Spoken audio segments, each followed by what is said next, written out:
দেয় কে? সবকিছু দেয়ার মালিক কে? বৃষ্টি দেয় কে? মেঘ দেয় কে? বিশ্বনবীর দোয়ার বরকতে বৃষ্টি নামলো। শুক্রবার বৃষ্টি, শনিবার বৃষ্টি, রবি সোম মঙ্গল বুধ বৃহস্পতি শুক্র, এর পরের শুক্রবার পর্যন্ত টানা বৃষ্টি হলো। কারণ বৃষ্টির দোয়া করছে, বৃষ্টি বন্ধ আর দোয়া তো করে নাই, চলতেছে। আল্লাহ কাছে নবী চাইছেন দিতেছি, না করলে থামামু।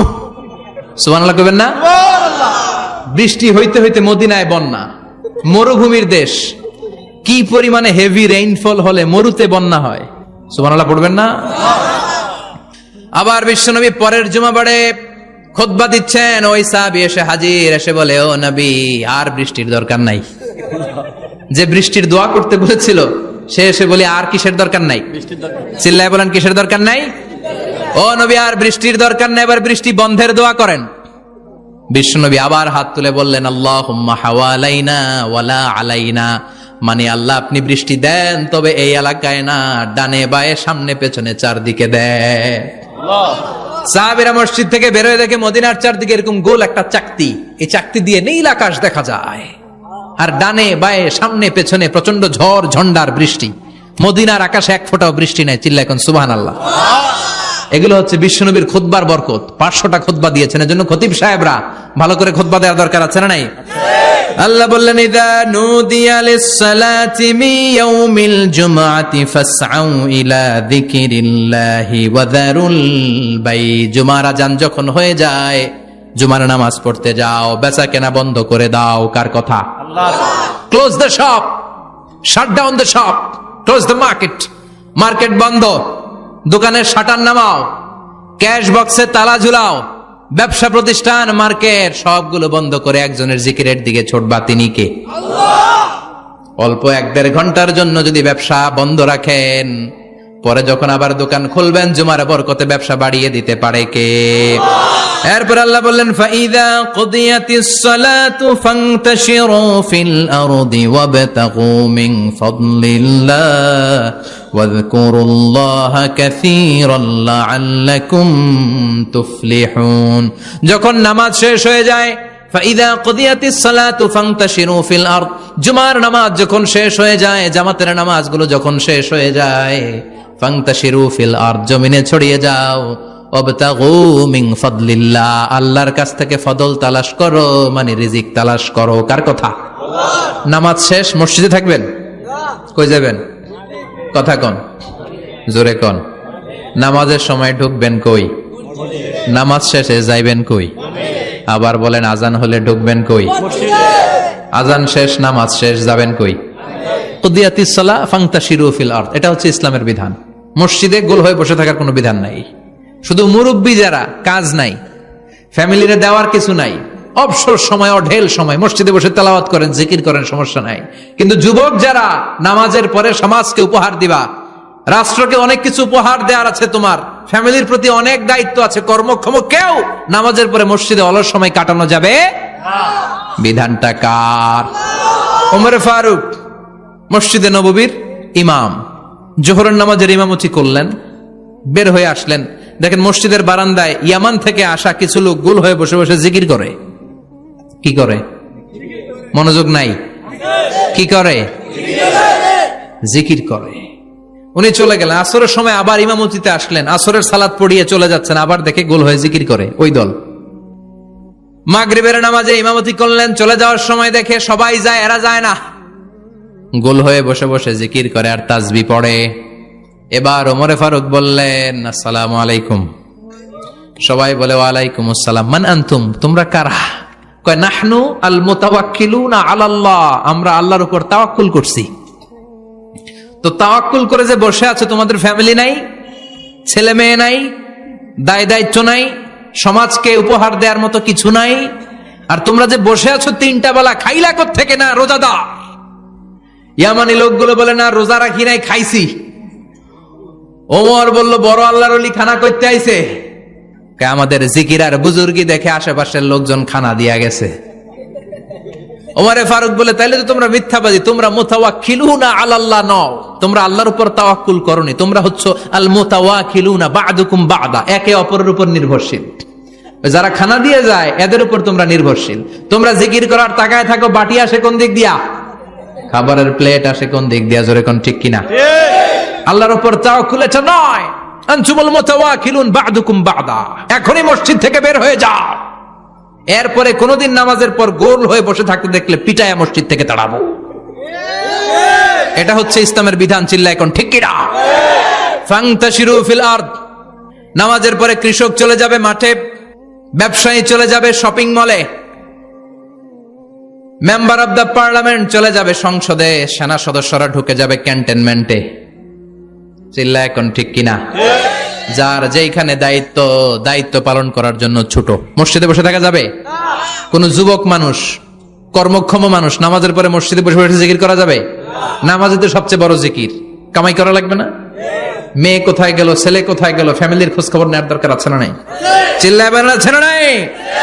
এরপর আল্লাহ বললেন ওয়াইদা রাআউ তিজারাতান আও লাহওয়ান ফাদ্দু ইলাইহা ওয়া তারাকুকা কাইমা। ও নবী, সাহাবারা কাফেলার পণ্যের লোভে, কাফেলার পণ্য এসেছে মদিনায় শুনে আপনাদের জুমার মিম্বারের মধ্যে দাঁড় করিয়ে রেখে সবাই চলে যায়। এটা ঠিক করে নাই। আমার কাছে এমন রিজিক আছে যেটা কখনো ফুরাবে না, ঠিক কিনা? এই আয়াতটা বুঝতে হলে 2 মিনিট খুব মনোযোগ দিয়ে কানগুলো খরগোশের মতো খাড়া করে ফেলেন, কিন্তু খুব খাড়া কান করে শুনে, জানেন কানগুলো খরগোশের মতো খাড়া হয়েছে? মনোযোগ আছে? বিশ্বনবী সাল্লাল্লাহু আলাইহি ওয়াসাল্লাম মদিনাতে প্রথম যখন জুমার নামাজ পড়াতেন তখন আগে জুমার 2 রাকাত পরে 2টা খুতবা দিতেন, ঈদের নামাজের মতো। ঈদের নামাজে আগে কি 2 রাকাত, পরে খুতবা। জুমার নামাজও ছিল এরকম, আগে 2 রাকাত নামাজ, পরে খুতবা। বিশ্বনবী আগে 2 রাকাত নামাজ পড়িয়ে খুতবা দিচ্ছেন, তখন মদিনায় দুর্ভিক্ষ, খাবার দাবার নাই। 1 মাস আগে দিহিয়াতুল কালবি আল আনসারী নামক এক সাহাবীকে দিয়ে বিশ্বনবী শাম দেশ থেকে কাফেলা পাঠিয়েছেন খাবারের দ্রব্যাদি আনার জন্য, পণ্য আনার জন্য। 1 মাস পরে তারা খাদ্যের পণ্য নিয়ে, মদিনাতে তখন দুর্ভিক্ষ, খাবারের দাম 2 গুণ 3 গুণ, খাবারের পণ্য নিয়ে কাফেলা ফিরে এসেছে জুমার টাইমে। তখন বিশ্বনবী জুমার 2 রাকাত নামাজ পড়িয়ে খুতবা দিচ্ছিলেন। কি করতেছিলেন? আর তখন নিয়ম ছিল, কোন শহরে কাফেলা ঢুকলে তারা তবলা বাজাতো, ঢোল বাজিয়ে দিত, ঢোলের আওয়াজ সবাই শুনে ওইখানে জড়ো হতো। যার যত পণ্য কিনা দরকার পণ্য কিনে নিয়ে চলে যেত। বিশ্বনবী জুমার নামাজের ইমামতি করে 2টা খুতবা যখন দিবেন, মিম্বারের মধ্যে দাঁড়িয়ে বিশ্বনবী মসজিদে নববীতে খুতবা দিচ্ছেন। খুতবার মাঝখানে বিশ্বনবী তবলার আওয়াজ শুনতে পেলেন। কিসের আওয়াজ? বিশ্বনবী সহ সব সাহাবারা বুঝতে পেরেছে 1 মাস আগে দিহিয়াতুল কালবি শাম দেশে যেই কাফেলা পাঠানো হয়েছে, ওই কাফেলা খাবারের পণ্য নিয়ে মদিনার মধ্যে ঢুকেছে। এখন মসজিদে কানাঘুষা। কিছু সাহাবী বলে না না, বিশ্বনবীর খুতবা রেখে যাওয়া যাবে না। অনেকে বলে আমরা না গেলে মুনাফিকেরা সব পণ্য কিনে ফেলবে, আমরা খাবো কি? কেউ কয় বসে থাকি, কেউ কয় ল যাই। 2-4 জন ওঠা শুরু, সাথে সাথে ওনাদের পিছনে পিছনে বাকি সাহাবীরাও ওঠা শুরু। যেতে যেতে পেছন থেকে 1 কাতার, 2 কাতার, 3 কাতার, পুরো মসজিদে নববী খালি, মাত্র 12 জন সাহাবা ছাড়া। কয়জন? কথা কন। 12 জন। মাত্র 12 জন সাহাবা বিশ্বনবীর সামনে বসে আছেন। 4 খলিফা, জাবির ইবনে আব্দুল্লাহ, এরকম 12 জন সাহাবা বসে আছেন। সব সাহাবারা পণ্য কেনার জন্য চলে গেল। সাহাবারা ভাবলো নামাজ আসল, নামাজ তো পড়েই ফেলছি, এখন খুতবা সমস্যা নাই। কিন্তু আল্লাহ এটা সহ্য করলেন না। বিশ্বনবী দাঁড়িয়ে খুতবা দিবে আর সাহাবারা সেই খুতবায় বসে না থেকে কাফেলার পণ্য কোরআনের জন্য দৌড়াবে, এটা সাহাবাদের জন্য শোভনীয় নয়। চিল্লা এখন ঠিক কিনা? এজন্য সাহাবাদেরকে ধমক দিয়ে, আমাদের চোখে আঙ্গুল দিয়ে আল্লাহ আয়াত নাজিল করলেন, ওয়া ইযা রাআউ তিজারাতান লাহওয়ানি আও লাহওয়ানিন ফাদ্দু ইলাইহা ওয়া তারাকুকা কাইমা। ও নবী, আপনার সাহাবারা দুনিয়ার পণ্য সামগ্রী দেখে আপনাকে জুমার মিম্বারের মধ্যে দাঁড়িয়ে রেখে তারা চলে যায়। কুল মা ইনদাল্লাহি খায়রুম মিনাল লাহবি ওয়া মিনাত তিজারা। ও নবী, আপনি বলে দেন আমার কাছে এত বিশাল ধনভাণ্ডার আছে, সবার যত চাহিদা যত কামনা আছে সব যদি দিয়ে দেয় আমার ধনভাণ্ডারের 1 ইঞ্চিও কমবে না। সবচেয়ে বড় রিজিকদাতা কে? আল্লাহ। চিল্লায় বলেন কে? আল্লাহ। কেউ যেটা পারে না পারে কে? আল্লাহ। কেউ যেটা দেয় না দেয় কে? আল্লাহ। জুমার নামাজে আগে আগে যেতে রাজি আছেন? সময় মতো জুমার খুতবা শুনতে রাজি আছেন তো? খতিব সাহেবরা ঠিকঠাক মতো জুমার খুতবা দিবেন তো? জুমার দিনের কিছু সুন্নাত আছে, শুনবেন? না দোয়া করে ফেলবো? এই সুন্নাত গুলো শুনে আমরা বিদায় নিব, চিল্লায় পড়েন ইনশাআল্লাহ। জুমার দিনের প্রথম সুন্নত হচ্ছে জুমার দিনের ফজরের নামাজটা জামাতে পড়া। সবাই কয় খাইছে, হুজুরে দর্শে জায়গা মতো, আসল জায়গায়। ফজরের নামাজে ভেজাল আছে না নাই? জুমার নামাজের প্রথম সুন্নত হচ্ছে ফজরের নামাজটা কি পড়া? জামাতে। আফদালুস সালাওয়াত ইনদাল্লাহি সালাতুল ফাজরি ফি ইয়াউমিল জুমআতি ফি জামাআহ। বিশ্বনবী বললেন জুমার নামাজের 15টা সুন্নত মুখস্থ রাখতে হবে। 1 নাম্বার সুন্নত ফজরের সালাত জামাতে পড়তে হবে। 2 নামাজ মুনাফিকদের কাছে সবচেয়ে কঠিন, একটা হচ্ছে ফজরের নামাজ আর একটা এশার নামাজ। এক আলেমকে জিজ্ঞেস করা হলো ফজরের বাতাসটা এত ঠান্ডা আর স্নিগ্ধ কেন? আলেম উত্তর দিয়েছিল, কারণ ফজরের বাতাসে মুনাফিকদের নাকের দুর্গন্ধ মিশে না। ফজরের বাতাসটা স্নিগ্ধ, ফজরের সময় আল্লাহওয়ালাদের আনাগোনা, মুসল্লিদের আনাগোনা, ইসলামের পক্ষের শক্তির আনাগোনা। চিল্লায় বলেন ঠিক কিনা? মসজিদে নববীতে জুমার নামাজের দৃশ্য আর ফজরের নামাজের দৃশ্য ছিল এক। বাংলাদেশে ফজরের নামাজের দৃশ্য আর জুমার নামাজের দৃশ্য এক নাকি? ফজরের নামাজের সময় মুসল্লি নাই, এক কাতারও হয় না, আর জুমার নামাজে পাক্কা মুসল্লি দেরি করে গেলে বারান্দায়ও জায়গা পায় না। কথা কন? তাহলে ফজরের নামাজটা আমরা জামাতে পড়বো ইনশাআল্লাহ। ইনশাআল্লাহ এত আসতে ইনশাআল্লাহ, আরো জোরে পড়েন ইনশাআল্লাহ। মনে থাকবে? ইমাম সাহেব কে মসজিদের? ইমাম কই? হাফেজ সাহেব কই? কালকে দেখবেন যে কি অবস্থা হয় ফজরের সময়। জুমার নামাজের মতো ভিড় হবে, আসা যাবে না। কথা কয় না? 2 নাম্বার সুন্নাহ হচ্ছে আসওয়াক, মেসওয়াক করা। মাথরাতুন লিল ফাম মারদাতুন লিররাব। মেসওয়াক করলে দাঁত পরিষ্কার থাকে, আল্লাহ খুশি হয়ে যায়। বিশ্বনবী বলেছেন যদি আমার উম্মতের জন্য কষ্ট না হতো প্রত্যেক নামাজের আগে মেসওয়াক করা আমি ফরজ করে দিতাম। সুবহানাল্লাহ। মেসওয়াক ছিল বিশ্বনবীর জীবনের শেষ আমল। এই মেসওয়াক করে বিশ্বনবী শেষ নিঃশ্বাস ত্যাগ করেছেন। আপনার নবী আমার নবী, ওনার জীবনের সর্বশেষ আমল ছিল কি? সুবহানাল্লাহ কইবেন না? বিশ্বনবী জাইতুনের ডাল দিয়ে মেসওয়াক করতেন। বিশ্বনবী বলতেন নি'মা সিওয়াকি আয-যাইতুন ফাইন্নাহু সিওয়াকি ওয়া সিওয়াকুল আমবিয়া মিন ক্বাবলি। জাইতুনের ডালের মেসওয়াক কতই না ভালো, কারণ এটা দিয়ে আমিও মেসওয়াক করি, আমার আগে সব নবীরাই জাইতুনের ডাল দিয়ে মেসওয়াক করেছে। সুবহানাল্লাহ। 3 নাম্বার হচ্ছে দুহুন, তেল মালিশ করবেন। বিশ্বনবী জাইতুনের তেল দাড়িতে, চুলে আর গায়ে দিতেন। বিশ্বনবী বলতেন ওয়াদাহিনু ফাইন্না ফিত তাদহিনে বারাকাত। তেল খাও, তেল দাও, তেল মালিশ করো, তেলের ভেতরে আল্লাহ বরকত ঢুকাইয়া দিছে। তেল দিবেন তো? 4 নম্বরে আত্তিব, জুমার দিনে সুগন্ধি লাগিয়ে যাওয়া সুন্নাত। লাগাবেন? লাগাতে রাজি আছেন? বিশ্বনবী বলতেন এই দুনিয়ার 3টা জিনিস আমার কাছে সবচাইতে প্রিয়। হুব্বিবা ইলাইয়া মিন দুনিয়াকুম সালাস। 1 হচ্ছে আন-নিসা, নারীদেরকে আমি পছন্দ করি। 2 হচ্ছে আত্তিব, সুগন্ধি লাগাতে আমি পছন্দ করি। বিশ্বনবীর কেউ সুগন্ধি হাদিয়া দিছে, বিশ্বনবী নেয় নাই, এরকম কোন ঘটনা ঘটে নাই। আল্লাহু আকবার। 3 নম্বরে কুররাতু আইনি ফিস সালাহ। নামাজের মধ্যে যখন আমি দাঁড়িয়ে যাই আমার চক্ষুটারে ঠান্ডা করে দেয় কে? আবার বিশ্বনবী বলতেন আরবাউন মিন সুনানিল মুরসালিন। 4টা সুন্নাত সব নবীদের সুন্নাত। 1 নম্বরে আল হায়া মানে লজ্জা। আরেক বর্ণনা এসেছে আল খিতান মানে সুন্নাতে খাতনা, এটা সব নবীদের ছিল। আর সেওয়াক, সব নবীরা মেসওয়াক করেছেন। আত্তিব, সব নবীরা আতর লাগিয়েছেন। আর নিকাহ, সব নবীরা বিয়েও করেছেন। চিল্লায় পড়েন আল্লাহু আকবার। 5 নম্বর সুন্নাহ হলো আল লিবাস আহসানা সিয়াব, সুন্দর জামা পরা। নট নেসেসারি যে নতুন জামা হতে হবে, পুরাতন জামাও ধুয়ে আয়রন করে পরলে একটা সৌন্দর্য আছে না নাই? ইন্নাল্লাহা জামিল ওয়া ইউহিব্বুল জামাল। আল্লাহ নিজে সুন্দর, সৌন্দর্যকে আল্লাহ পছন্দ করেন। পৃথিবীতে সবচেয়ে সুন্দর কে? ইন্নাল্লাহা ইউহিব্বু আইয়ারা আসারা নি'মাতিহি আলা আবদি।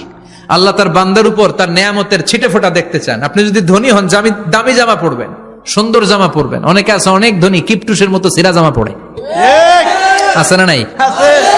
আপনি ধনী মানুষ, আপনি সিরা জামা পরছেন কেন? আপনার যে সম্পদ আছে এটার বহিঃপ্রকাশ আল্লাহ দেখতে পছন্দ করে। আপনাকে যে আল্লাহ কি নাজ নেয়ামত দিয়েছে, অহংকার ছাড়া স্বাভাবিক বহিঃপ্রকাশটা আল্লাহ দেখতে পছন্দ করে। কোন সুবহানাল্লাহ। এরপরে 6 নাম্বার হলো ইকসারুস সালাহ আলান নবী, বিশ্বনবীর উপর বেশি বেশি দুরূদ পড়া। বিশ্বনবী বলতেন জুমার দিন শ্রেষ্ঠ দিন, এই দিন আমার উপর বেশি বেশি দুরূদ পড়ো। ফাইন্না সালাতাকুম মা'রুদাতুন আলাইয়া, কেননা তোমরা যে আমার উপর দুরূদ পড়ো, আমি মরে যাওয়ার পরে এই দুরূদগুলো কে পাঠিয়েছে তার নাম, তার বাবার নাম সহ ফেরেশতারা আমার কবরে দিয়ে আসে। সুবহানাল্লাহ। সাহাবারা বললেন, ইয়া রাসূলুল্লাহ কাইফা সালাতুনা মা'রুদাতুন আলাইক, আপনি মরে যাওয়ার পরে আমাদের দুরূদ কেমন করে আপনি দেখবেন? ওয়াকাদ আরিমতা, আপনি তো পচে গলে মাটির সাথে মিশে যাবেন। বিশ্বনবী বলেন, ইন্নাল্লাহা হাররামা আলাল আরদি আন তাকুলা আজসাদাল আম্বিয়া, নবীদের লাশকে খেয়ে ফেলা, নবীদের লাশকে পচিয়ে ফেলা জমিনের সব মাটির জন্য আল্লাহ হারাম করে দিয়েছে। নবীদের লাশ পচে না, নবীদের লাশ গলে না। যারাই বিশ্বনবীর উপর দুরূদ পড়বেন, আপনার নাম সহ, আপনার বাবার নাম সহ, মালাইকাতু সাইয়াহিন, একদল ফেরেশতা আছে শুধু রাউন্ড দেয় গোটা ওয়ার্ল্ডে। কারা বিশ্বনবীর উপর দুরূদ পড়েছে, এই দুরূদ নিয়ে, এই নাম নিয়ে বিশ্বনবীর কবরে তারা পৌঁছে দেয়। চিল্লায় পড়েন আল্লাহু আকবার। এরপরে বিশ্বনবী বলতেন, জুমার দিনে সূরাতুল কাহাফ পড়বা, কাহাফ পড়া সুন্নাহ। সূরাতুল কাহাফ পড়তে রাজি আছেন? রাজি আছেন তো? 18 নম্বর সূরা, কোরআনের একেবারে মাঝখানের সূরা। আলহামদুলিল্লাহিল্লাযী আনজালা আলা আবদিহিল কিতাবা ওয়া লাম ইয়াজআল লাহু ইওয়াজা, এই আয়াত দিয়ে শুরু হয়েছে, শেষ করা হয়েছে ফামান কানা ইয়ারজু লিকা রাব্বিহি ফালইআমাল আমালান সালিহা ওয়া লা ইউশরিক বিইবাদাতি রাব্বিহি। আর মাঝখানে আছে ওয়ালিয়াতালাত্তাফ। হাফেজ সাহেবরা উত্তর দাও, মাঝখানে আছে কি? কথা কন। ওয়ালিয়াতালাত্তাফ একটা শব্দ আছে সূরা কাহাফের মাঝখানে। কোরআনের সব জায়গায় এক ফন্টে আয়াতগুলো লেখা, কিন্তু ওয়ালিয়াতালাত্তাফ মোটা করে লেখা আছে না? ডবল ফন্টে লেখা, মোটা, কারণ এটা কোরআনের একেবারে মাঝখানে অবস্থিত এই শব্দটা ওয়ালিয়াতালাত্তাফ। এর আগে যত শব্দ, এর পরে তত শব্দ, এর আগে যত কোরআনের অক্ষর, এর পরে তত অক্ষর। সুবহানাল্লাহ বাড়িতে গিয়া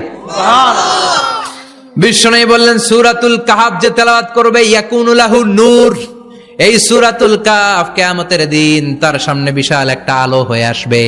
এই আলো দিয়ে পুলসিরাত পার হয়ে ওই বান্দা জান্নাতের ভেতরে ঢুকে যাবে।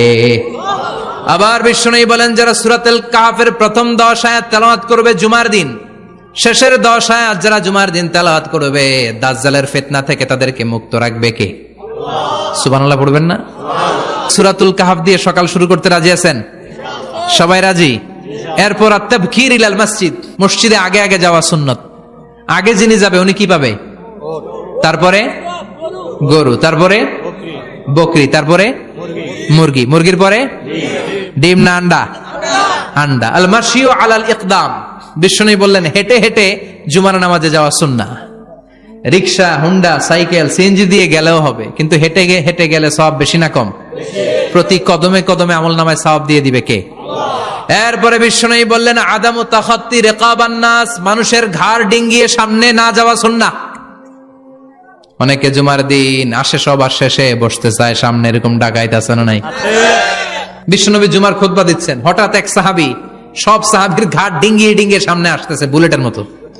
বিশ্বনবী বললেন, থামো, এজেলেস, বসো মিয়া, ফাকাদ আযাইতা ওয়া আনাইতা, আসছো দেরি করে, আবার মুসল্লিদেরকেও কষ্ট দিচ্ছ। যেখানে জায়গা পাবেন ওইখানে বসবেন, মানুষের ঘাড় ডিঙ্গিয়ে সামনের কাতারে যাওয়া এটা ঠিক না। এজন্য জুমার দিন আগে আগে আসার চেষ্টা করবেন। রাজি আছেন তো? এরপরে বিশ্বনবী বললেন, দুখুলুল মসজিদে রাকাতাইন, জুমার নামাজের দিন মসজিদে ঢোকার পরে 2 রাকাত পড়া সুন্নাত। কয় রাকাত? রাজি আছেন? কবলাল জুমা, বাদাল জুমা। অনেকে প্রশ্ন করে, বাদাল জুমা 4 রাকাত, মসজিদে পড়লে 4, ঘরে পড়লে 2, কিন্তু কবলাল জুমা সুনির্ধারিত নয়, অনির্ধারিত। মা কদ খুদ্দিরা লাক, যত আপনার তৌফিকে কুলায় 2 রাকাত করে করে 2, 4, 6 ইমাম সাহেব খুতবা দেওয়ার আগ পর্যন্ত। আপনি যদি আধা ঘন্টা আগে যান, আপনি 10 রাকাত পড়তে পারবেন। চিল্লায় বলেন ঠিক কিনা? এরপরে বিশ্বনবী বললেন, ইনসাত, চুপ থেকে খুতবা শুনবা। জুমার খুতবার সময় কথা বলা যাবে নাকি? কথা কন। বিশ্বনবী বললেন, তোমার সামনে কেউ কথা বলতেছে, তুমি যদি বলো চুপ করো, এটাও তুমি খারাপ কাজ করছো। চুপ করো তোমার কইতে কইছে কে? চুপ করো বলে তুমি আরেকটা ভেজাল লাগাইছো। চিল্লায় বলেন ঠিক কিনা? তাহলে জুমার নামাজে কথা বলা যাবে না, কেউ কথা বললে চুপ করো, এই কথাটাও বলতে বিশ্বনবী নিষেধ করেছেন। চিল্লায় বলেন ঠিক কিনা? এরপরে মজার একটা কথা বিশ্বনবী বলেছেন, জুমার নামাজ পড়তে যেয়ে যদি কারো ঘুম আসে, জায়গা চেঞ্জ করে বসো। জুমার নামাজ পড়তে যায় ঘুমান না, এরকম কে কে আছেন আল্লাহর ওলি? হাত তোলেন। হাত তুলতে পারবেন? আমিও তুলতে পারবো না, আমি কত ঘুমাইছি। জুমার খুতবা শুনতে গেলে ঘুমাস, কারণ রহমত নাজিল করে কে? আল্লাহ। পুরো মসজিদের ডানে বায়ে রহমতে ঠাসা, খালি ঘুম আর ঘুম। আছে না নাই? ঘুম আসলে কি করবেন? উঠে যাবেন, উঠে জায়গা চেঞ্জ করবেন, পানির ঝাপটা দিবেন, ঘুম দূর করে দিবে কে? এরপরে বিশ্বনবী বললেন, জুমার দিন দোয়া করলে কবুল হয়। এমন একটা সময় আছে জুমার দিনে ওই সময়ে যদি বান্দা আল্লাহর কাছে কিছু চায়, সেটা না দিয়ে খালি হাতে আল্লাহ বান্দারে